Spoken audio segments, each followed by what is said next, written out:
Teka muna mga kapatid, magnilay muna tayo. Ang The Last Supper ni Leonardo da Vinci ay isang obra maestra. Ngunit sa loob ng maraming siglo, natabunan ito ng alikabok, usok at maling restoration.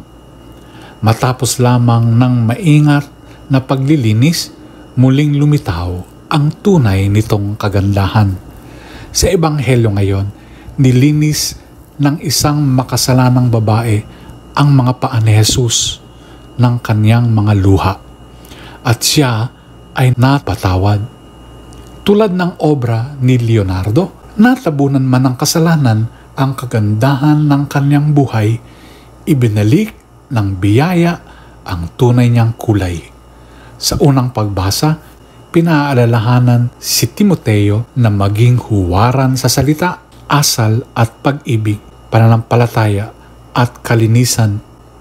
Tulad din natin, maaaring natatapakan tayo ng kasalanan, hiya o pagsisisi. Ngunit si Kristo ang dakilang restorer natin. Dahan-dahang inaalis ang pumipigil sa ating tunay na kagandahan. Sa kanyang kapatawaran, hindi niya tayo ginagawang iba, kung hindi ibinabalik ang ating tunay na pagkatao.